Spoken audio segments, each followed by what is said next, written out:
El 4 de octubre de 1927, en Dakota del Sur, Estados Unidos, se comenzaría el proyecto monumental dirigido por el escultor Godson Borglum, originario de... El día del pico me voy a poner a explicar weas de historia, ni que fuera profe. Así que si me disculpan, voy a seguir jugando Lollipop Chainsaw y voy a seguir con esta wea. El Monte Rushmore. Todos por lo menos una vez lo han visto o escuchado en su vida. El monumento que busca rendir tributo a los 4 presidentes más importantes de la historia de Estados Unidos: Washington, Jefferson, Roosevelt y el primer hombre blanco en ganarse merecidamente y honorablemente la Edward Pass, Abraham Lincoln, my homie. Durante los últimos años, gracias a internet, se comenzó a usar el concepto del monte para definir 4 elecciones y poder reflejar la importancia e impacto, ya sea de forma objetiva o personal.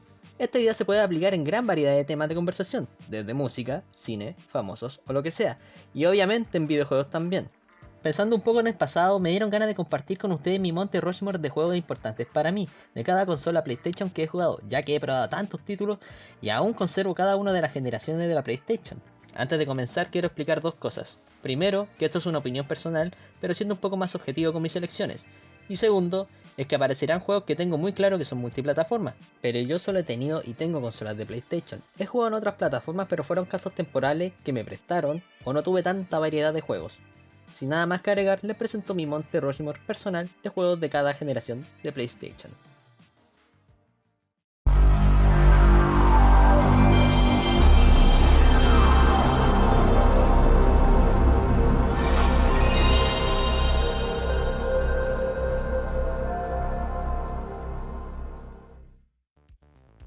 La PlayStation original se estrenó en diciembre de 1994. No solo llegó para quedarse, sino que también arrasó con la competencia, y se consolidó como la marca líder en la industria de los videojuegos. Fue mi primera consola, cuando solo tenía 4 años, pero el impacto que tuvo en mí es de otro planeta, y de ahí en adelante no hubo marcha atrás. Uno de mis géneros favoritos son los fighting games. Mi primer juego de ese estilo fue, para sorpresa de nadie, Street Fighter 2 en arcade. Solo presionaba botones y movía la palanca sin saber qué estaba haciendo. Mi segundo juego fue Mortal Kombat 2 en un emulador que tenía mi viejo en su antiguo PC. Y de nuevo, no sabía qué estaba haciendo. Cuando por fin tuve la PlayStation 1, el primer juego de peleas que yo tuve fue Mortal Kombat 4. Y ese juego me daba pavor y mucho miedo. La verdad es que sigo sin entender por qué.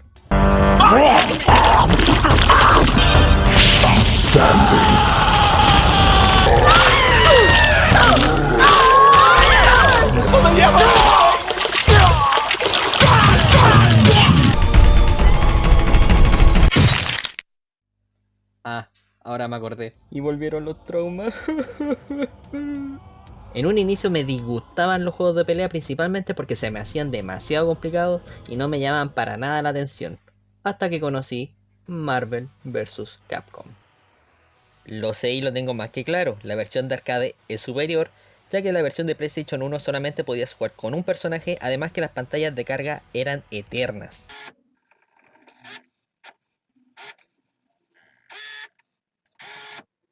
Pero yo no sabía eso y poco importó, ya que fue amor a primera vista, desde su maravilloso gameplay hasta los coloridos niveles de fondo, la espectacular banda sonora, que hasta día de hoy la sigo escuchando, y su memorable roster de personajes. Hasta ese entonces solamente conocía a Spider-Man o Hulk, pero gracias a este juego es que comenzó un efecto dominó en mí. ¿Por qué? Simple. Mis mains eran Wolverine y sobre todo Gambito. Por el interés que tenían estos personajes, me enteré que existía la serie de los 90 de los X-Men, que me fascinó. Conocí más personajes basados en cómics, a lo que me llevó a engancharme con uno de mis pasatiempos y hobbies favoritos: leer cómics, y en un futuro mangas también. El primer Marvel vs. Capcom siempre será el juego que me ayudó a entender los juegos de pelea, y gracias a eso, a día de hoy, disfruto de otras franquicias y el género más allá de una visión más casual. Una de mis mayores frustraciones siempre ha sido ser skater, pero yo nunca he podido tener una tabla de skate, además que me da miedo sacarme la chucha. A finales de los 90 y principios del nuevo milenio, la cultura del skate estaba en boca de todos, ya que no solamente se trataba de una cultura, sino que también se trata de una expresión y estilo de vida. E indiscutiblemente, la cara de este deporte siempre será la leyenda viviente Tony Hawk, quien junto a la desarrolladora Neversoft nacería una colaboración que ayudaría a extender la cultura del skateboarding a través de los videojuegos, y lo hicieron con Tony Hawk Pro Skater. Aunque para este video mi elección es Tony Hawk Pro Skater 2, por motivos personales y además que fue el Tony Hawk que más jugué. Algo que los desarrolladores supieron entender es que no hicieron un juego infantil, a comparación de otros juegos con la misma temática, desde la estética urbana, los skaters profesionales que en realidad existen, pero sobre todo su música. Y es que yo solamente soy un granito de arena a lo mucho que contribuyó a miles de personas por todo el mundo, y no estoy exagerando. Gracias a estos juegos es que las bandas tuvieron mayor reconocimiento a nivel mundial. Bandas como Bad Religion, Lagwagon y Milan Collin se hicieron de un mayor reconocimiento a nivel mundial. Otro acierto fue no intentar hacer un juego realista, ya que se disfruta mucho más al intentar maniobras casi imposibles. No se trata de un juego solamente, sino que extendió una cultura y mejor aún, conectó con otras comunidades, sin necesidad de tener una tabla de skate, sino más bien compartir una pasión. Y todo esto gracias a Tony Hawk.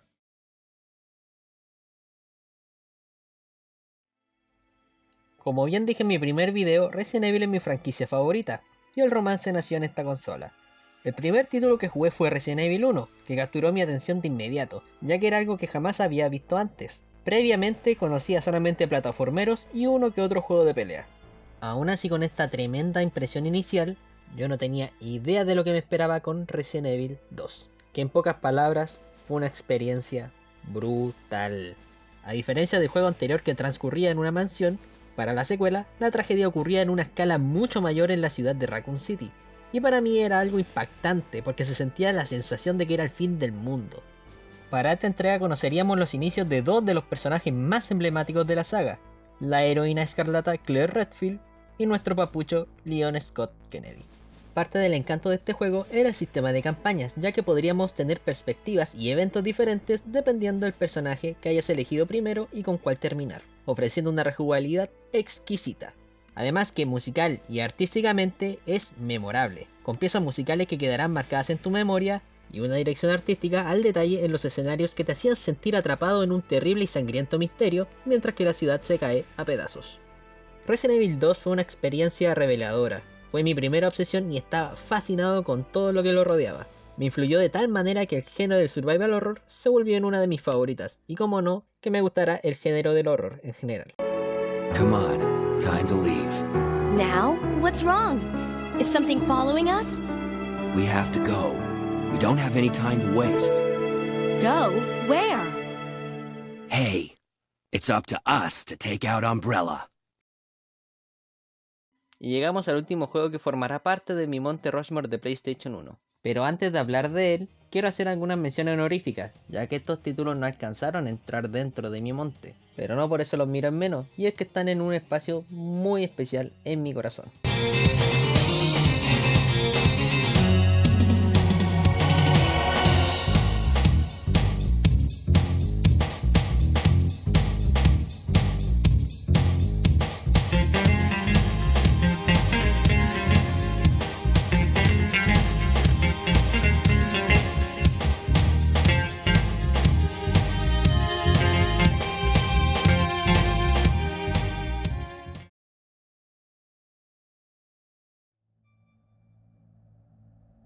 Del juego que voy a hablar ahora, es el único que no jugué en mi primera etapa con la PlayStation, y es que tuvieron que pasar 10 años para poder tener la oportunidad de probarlo. Pero, aunque suene como algo malo, la verdad es que fue lo mejor que me pudo haber pasado, ya que pude entender y disfrutar mucho más de la historia de Metal Gear Solid. Ya que yo creo que si lo hubiera jugado cuando era chico, no hubiera comprendido nada de lo que estaba pasando y me hubiera frustrado muy fácil. Me atrevo a decir que fue uno de los primeros juegos en tener un aspecto más cinematográfico en su época, ya que son pocos los juegos que recuerdo que se les prestaba tanta atención al detalle en el apartado narrativo e incluso actoral. Otro acierto fueron sus personajes. Aquí por primera vez podríamos conocer la personalidad de Solid Snake, que en los juegos previos de Nintendo solo teníamos una caja de diálogo con texto. Lo mismo podemos decir del excelente elenco de personajes como el Coronel Campbell, Otacon, Mary, Grey Fox, Revolver Ocelot y Liquid Snake, entre otros. El gameplay también es importante de mencionar, ya que mientras más avanzas en las bases de Shadow Moses, más herramientas tendrás que aprender a usar, y no solo para infiltrarte, sino que para los jefes también, aplicando todo lo aprendido. Y es que los jefes en este juego son un plato fuerte, y en lo personal yo creo que de toda la franquicia Metal Gear Solid, el primer juego tiene los mejores jefes, o por lo menos los más icónicos. Desde los poderes de Psycho Mantic que rompían la cuarta pared, que me hicieron en pleno 2014 quedar como ¿qué? ¿Pero cómo? La precisión y Lalilulelo, la precisión y letalidad de Sniper Wolf junto al fin de su batalla que llega a ser bastante emotivo, y la pelea final contra Liquid Snake en el Metal Gear Rex, que por cierto, Liquid es uno de los mejores villanos y dueño de uno de los mejores plot twists. So who is it? Snake, you've been talking to me, dear brother. Pese a la historia complicada, confusa y con un humor bizarro que siempre ha caracterizado a Hideo Kojima, ustedes ya saben a lo que me refiero, con sus Kojimadas. Es un juego que todos deberían darle al menos una oportunidad en su vida. No quiero entrar en detalles con la historia, ya que es un juego que se disfruta bajo la experiencia propia. Un juego digno de recordar y jugar, y uno de los mejores de su generación. Grande Hideo Kojima.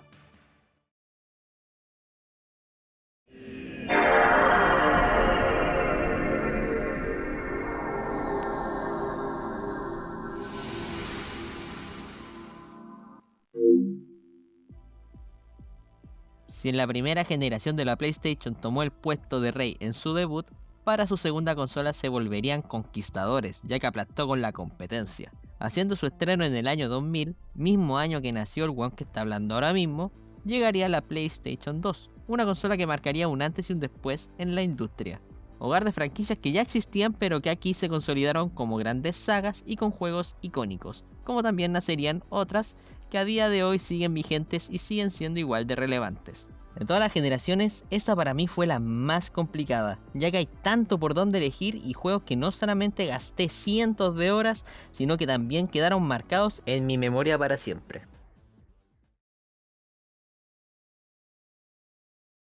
Algo que no dije en la generación anterior es que la PlayStation 1 era conocida como la consola para los mayores. ¿Y por qué no? Los niños cool. Cabro grande juega Play, el cabro chico juega Nintendo. No, mentira. Esto principalmente se debía al catálogo de juegos con un contenido más maduro. Y creo que no hay mejor franquicia que capture la atención de los adolescentes en una PlayStation 2 que Devil May Cry.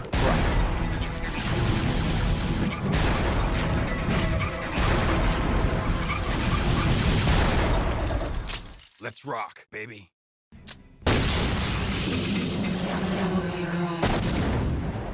Actualmente, para definir si comprar una consola u otra, nos basamos principalmente en las capacidades y potencia de la consola. Pero antes la elección se basaba casi en un 100% en la variedad y exclusividad de los juegos. Y Devil May Cry era una de las franquicias decisivas para tomar la elección final. Aunque Devil May Cry 3 es indiscutiblemente el mejor de la franquicia, mi favorito siempre será el original, que en mi opinión está injustamente infravalorado. Fue el juego que me introdujo en los hack and slash. Mientras más avanzas en la historia, más difícil se pone la cosa, y más duros se ponen los enemigos. Pero a la calma, tranquilín John Wayne, porque también podrás mejorar tus habilidades y armamento para darle cara a los enemigos y jefes. Musicalmente me encanta y la ambientación personalmente es mi favorita, porque es la más cercana a la de los Resident Evil clásicos, ya que como la mayoría sabe, Devil May Cry nació gracias a que fue concebido como un Resident Evil 4, pero se alejaba tanto de ser un re que decidieron sacar una IP nueva. Aquí Dante se volvería uno de mis protagonistas favoritos, incluso a día de hoy, siendo que viene de la década del cringe en los videojuegos.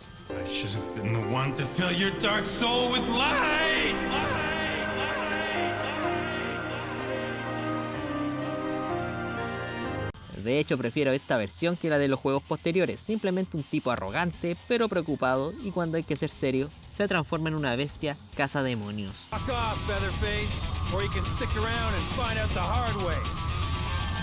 La verdad es que Devil May Cry 1 es mi juego confi. Me gusta rejugarlo para pasar el tiempo y desestresarme. Uno de mis juegos favoritos de acción de toda la vida, además de tener mucha personalidad y actitud.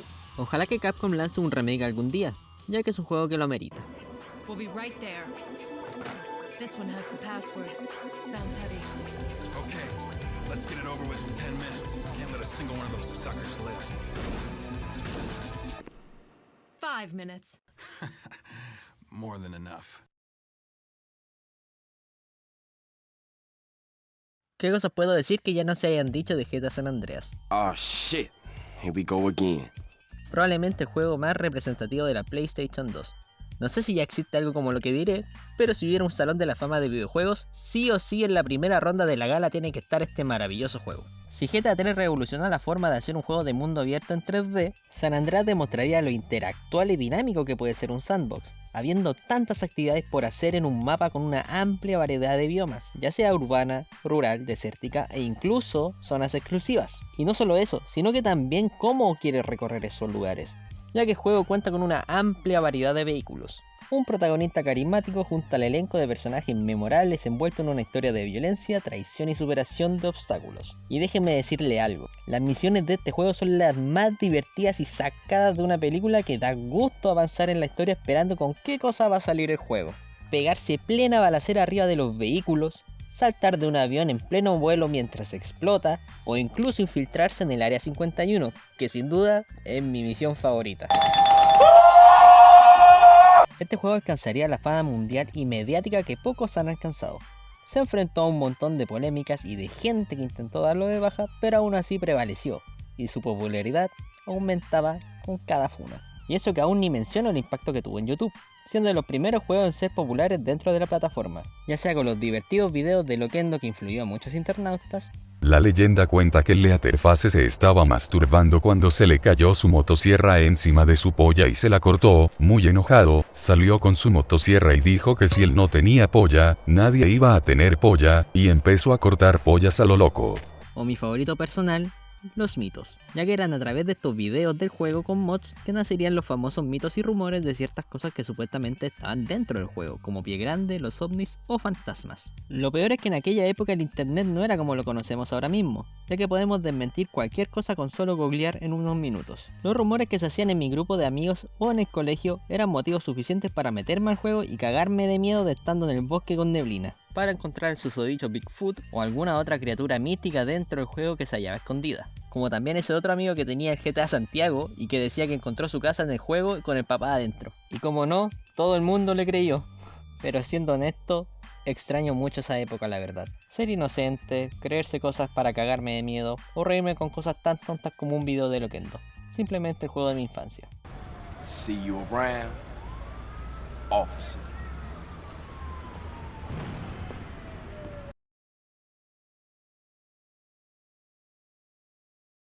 Cuando tuve la PlayStation 2, una de las cosas que más me desilusionó fue que los juegos principales de Resident Evil estaban en la GameCube. Me quedé con las ganas de jugar Resident Evil 0, pero sobre todo el remake del juego que lo inició todo. También Resident Evil 4, pero ese juego terminaría llegando más adelante en la PlayStation 2. Mientras tanto me tuve que conformar con Código Verónica, los Outbreak y The Dame.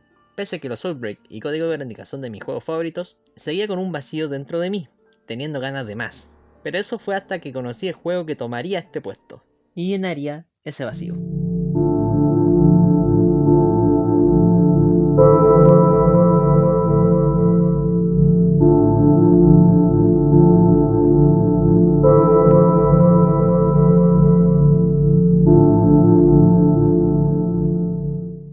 Silent Hill 2 llegó en el momento perfecto. Ese fue mi primer acercamiento con la franquicia de horror de Konami y recuerdo que dejó un impacto enorme en mí. La primera vez que lo jugué aún era muy chico para entender la historia y detalles ocultos, pero aún así lograba llenar ese vacío que tenía. Ya cuando lo volví a jugar en mi temprana adolescencia es que pude entender y disfrutar más de la historia, como también por fin comprender el giro argumental que se nos presentó casi al final del juego, sintiendo esos sentimientos que el juego siempre buscó originalmente que yo sintiera: confusión, perturbación, impotencia y pena. Todo esto inmerso en un mundo oscuro y misterioso con una de las mejores historias contadas en un videojuego, junto a la increíble composición musical del maestro Akira Yamaoka. Silent Hill 2 fue el juego que me hizo darme cuenta que los videojuegos siempre tuvieron el potencial de ser magníficas obras de arte. De sobra está decir que logró llenar el vacío que tenía con Resident Evil. Después de eso jugué el resto de juegos y me enseñó a darle oportunidades a otros juegos y probar otras franquicias. Resident Evil fue el que me acercó al survival horror, pero Silent Hill me mostró lo mejor del género y me consolidaría como el amante del horror que soy. James, you made me happy.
Finalmente llegamos a mi última elección, y como dije antes, la era de la PlayStation 2 fue para mí la más difícil. Había tanto por donde elegir y una infinidad de juegos que me influyeron en mi vida que recuerdo con mucho cariño. E incluso siguen habiendo juegos que no salieron en las menciones honoríficas, pero que fácilmente el video me iba a llegar a durar como una hora de solo menciones honoríficas. Así que cabros, people, gente bella, sin nada más que decir, gracias por ver este video y pasemos al siguiente juegazo.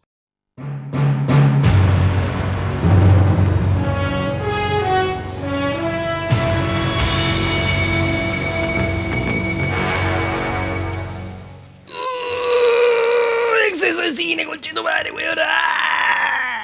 Anteriormente dije que llegué muy tarde a jugar el primer Metal Gear Solid. Sin embargo, no fue el primer juego de la franquicia que jugué. Previamente ya había jugado Metal Gear Solid 2 Son of Liberty. Pese a que no entendí nada la primera vez que lo jugué y me faltaba mucho contexto de la primera entrega, lo disfruté de igual forma. Pero cuando por fin tuve en mis manos Metal Gear Solid 3 Snake Eater, no sabía lo que me esperaba.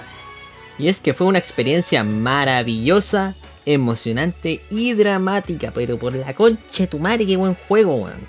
Para esta ocasión estaríamos en los zapatos del mismísimo Big Boss y conoceríamos los orígenes de Metal Gear, una historia repleta de momentos icónicos y giros argumentales que se grabaron en mi memoria. Y como no, memes también.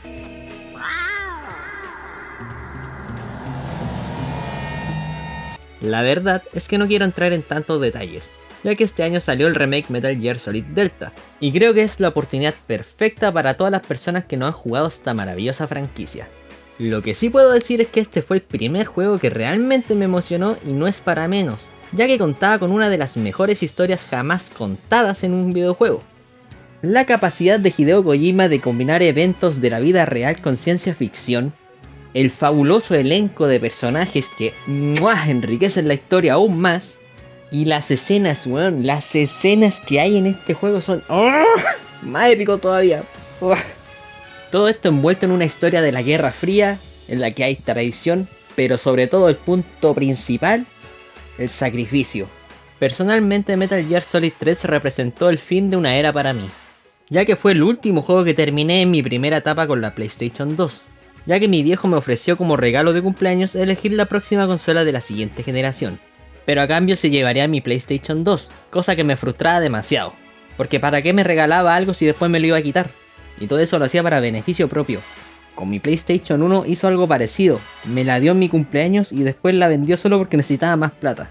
Pero bueno, ahora recuperé todo lo que me quitó cuando era chico y lo recuperé con todo con mérito propio. Y ahora no tiene dónde caerse muerto, viejo culiao.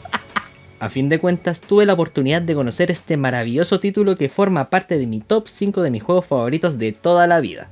Y con esto despedí lo que para mí es mi generación favorita de la PlayStation y mi consola favorita. Se fue por lo más alto y con honores. She sacrificed her life and her honor for her native land. She was a real hero. She was a true patriot.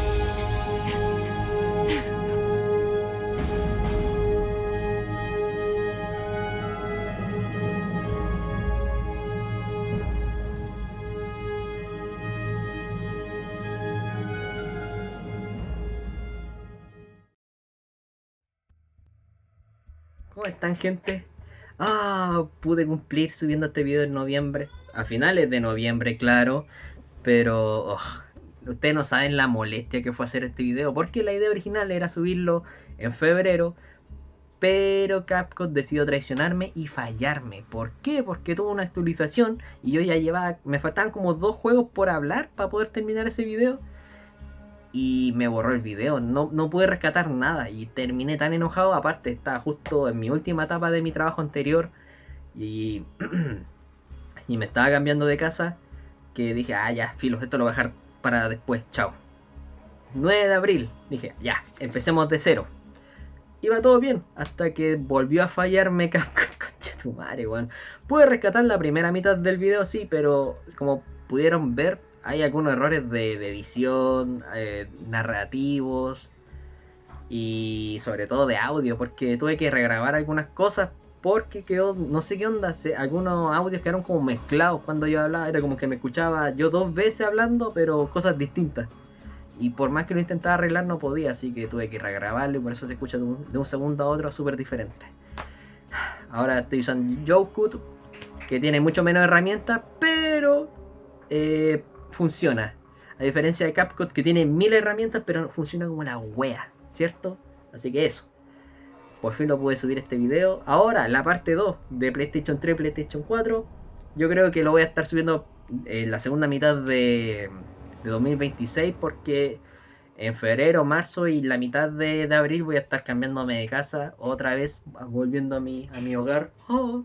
Así que eso. No, yo quiero estar haciendo tranquilo ambas cosas. Si escuchan ruidos son de mi hermana gritando. Bueno, yo me despido. Me salió una alerta de batería baja.